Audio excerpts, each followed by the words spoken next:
would like to talk about the definition of intimate violence, the incidence, the impact of COVID pandemic on intimate partner violence and the cycle of violence, and then with that relation to preconception health and preconception care.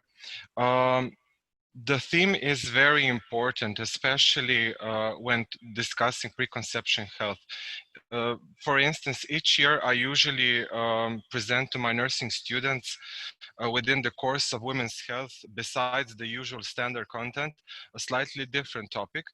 And this year I chose intimate partner violence uh, because of two reasons. The first reason was that one of my students in her clinical placement witnessed a case of intimate partner violence.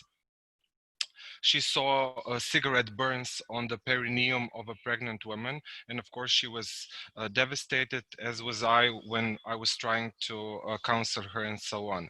At the same time, we were here in Slovenia exposed to a case when a 44-year-old man stalker shot 27-year-old pregnant woman in the last trimester. So this was the incentive that I chose this topic in this course this year. And this made me think that actually we don't discuss openly about this issue. And honestly, I feel that we as healthcare professionals are not trained enough to address this issue in clinical or any other settings. The term itself, intimate partner violence, describes physical, sexual, psychological, and economic harm done by a partner, spouse, or a dating partner. This type of abuse can involve stalking, can occur regardless of gender or sexual orientation, or whether there was a prior sexual relationship. It is, of course, a gigantic public health problem globally, and needless to say that violence against women, is rooted in women's unequal status in society, and the status reflects the unbalanced distribution of social, political, and economic power among women and men in society. Violence against women undermines women's dignity and integrity and imposes serious harms to families, communities, and societies. And from this point, intimate partner violence is really a pandemic. Like COVID-19, intimate partner violence is also a pandemic. But in recent years, an alternative and wider understanding has developed from a number of empirical studies that demonstrate that women and men violence occur at approximately equal rates, are multifactorial, and can be explained in similar ways. That is one of the reasons why it is important to determine the prevalence of intimate partner violence so that professionals can understand the magnitude of the problem, judge an appropriate level of response, and of course, develop appropriate strategies to tackle intimate partner violence. Um, what is the incidence, the occurrence of intimate partner violence? The thing is that researchers suggest that intimate partner violence often happens early in life. And this is, of course, a factor that needs to be considered when we are planning preconception care and so on. The abuse of women often begins or escalates during pregnancy. This is also an important factor that needs to be considered in the strategies. Also, let's see numbers. Recent report found that 1 in 4 female victims experienced violence before their 18th birthday, which is also important. Later on, you will see a table among distribution of registered violence among European countries. The table, of course, involves other world countries, but I focused on Europe in this case. In Europe, for instance, estimates suggest that 1 in 3 women were exposed to violence since the age of 15. But the fact is that true incidence, prevalence of intimate partner violence is unknown because large amount of violence remains undetected, unreported, and is of course exposed to stigma. That is also one of the reasons why this incidence is unreported.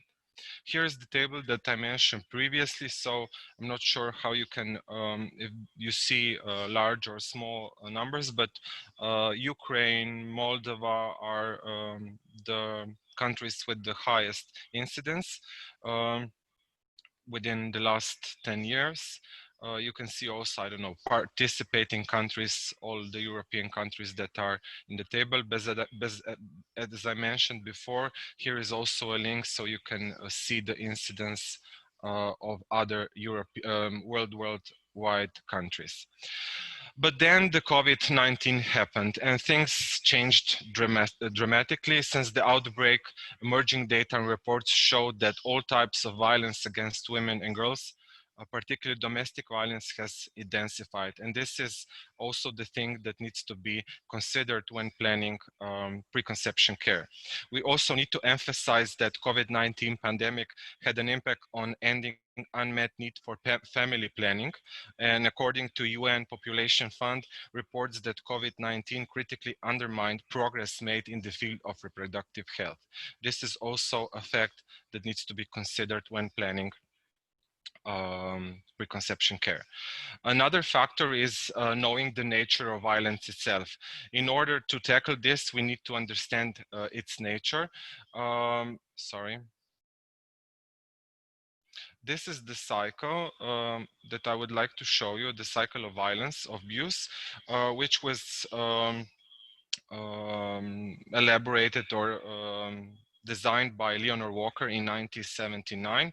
She discovered a cyclic pattern of progression of abuse in female-male relationships that is now identified as the cycle of violence. It's usually presented within the three phases, although the picture here presents four phases, but the third phase is sometimes shown as two phases, but actually you can talk about three phases in general. First phase is characterized as period of increased tension in the abuser, marked by increasing anger, blame, escalated arguments. Then you have a phase two. This is the acute phase in which the abuser demonstrates an uncontrollable discharge of built up tension. It can last from a few minutes to hours, even days. In phase three, it's so-called the honeymoon phase. The behaviors exhibited in this phase offer the women hope and powerful positive reinforcement for staying in the relationship. And that is why this is a cyclic pattern of violence, and that is why the victims itself rarely report this. It is also important when planning strategies related to preconception care that we know something about the characteristics of abusers and victims, but I have to emphasize that there are no typical abusers and no typical victims. The thing that is important, I think, to mention is that intergenerational transmission of violence is an important factor. Research showed that 30% of abused children become abusers as adults. That is why family structure is very important to address in these strategies to tackle intimate partner violence. I don't know, gender inequality, gender roles, as was mentioned today already by Bola, power and violence, also the reasons that engine this violence and so on. Characteristics of women or victims frequently accepts blame and responsibility for the violence. She believes she's not good enough wife, needs to try harder, and so on. Most abused women have a very low self-esteem and fear societal rejection, and often demonstrate a high level of traditional feminine traits. This is something that is important, especially when we discuss screening for intimate partner violence in clinical settings or other settings. Another perhaps more special topic, but I think it's very important because of the facts that I stated before, those two cases that I stated in the beginning, intimate partner violence during pregnancy. Pregnancy is often the trigger for the beginning or escalation of violence in a relationship. The body parts targeted for abuse tend to change during pregnancy, especially to those sites, I don't know, breast, genitalia, abdomen, and so on. When abuse occurs during pregnancy, a high risk exists for continued abuse after birth, and of course, later on, child abuse, which was already mentioned something by Zalka. Regarding the effects of intimate partner violence on preconception health, there are of course negative impacts for both women and their offspring. Sexual and reproductive coercion may interfere with women's decisions to conceive or to avoid pregnancy and increase the risk for sexual transmitted diseases. This is something very important when dealing with reproductive health. Women who experience intimate partner violence during pregnancy also are at increased risk for postpartum depression, suicide intentions, and are often for after often they have increased risk for preterm birth. Manifestations are also present in infants and children living in homes where violence is present.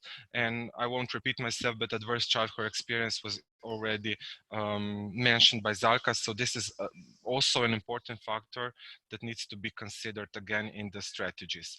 And that strategies, I always repeat, prevention, prevention, prevention is very important to tackle this from the beginning, early childhood. Intimate partner violence should be addressed at early period and should be addressed systematically, not left randomly. Preconception health, preconception care, sorry, should therefore also include gender issues, including gender-based violence and human rights issues in the concept model framework that um, creates the model for preconception care. The strategies from the discussion point of view, there are mainly three ways. Strategies disrupting the development pathways toward partner violence by preventing risks in childhood, including exposure to chronic stress and adverse experience. Then the second one, teaching safe and healthy relationship skills, which focuses more on that social aspects of relationships, communication, conflict resolution, and so on. And the third one that is perhaps focused also on detecting is the screening for intimate partner violence in healthcare settings. And I would say not only in healthcare settings, but strategies that involve screening are especially challenging because this issue is related also with frustration on the side of healthcare professionals, safety issues, stereotypes, and so on. So clear guidelines, clear protocols are needed. Also, we need health system change, and also we need applicable practice models. This is something also for the future. Strategies should also focus on raising awareness among healthcare professionals. And this is something that involves training healthcare professionals, and also this is also a topic for future research. And I think that this is an incentive for all listening, for all partners and so on. So this, I think it's a very good topic for future research. To conclude, I would like to say that, of course, as you could saw some facts, two cases at the beginning, but those were just for illustrative purposes, has a significant negative consequences for reproductive health. And of course, we need to recognize intimate partner violence as a serious public and social problem. So the strategies, I would say that not only healthcare professionals have the key role, but working together with parents, teachers, other professionals, I don't know, social workers, religious leaders, community to raise awareness is very important in to prevent gender-based violence, challenge social norms, and of course, take action. So this is all from me. Thank you for your attention.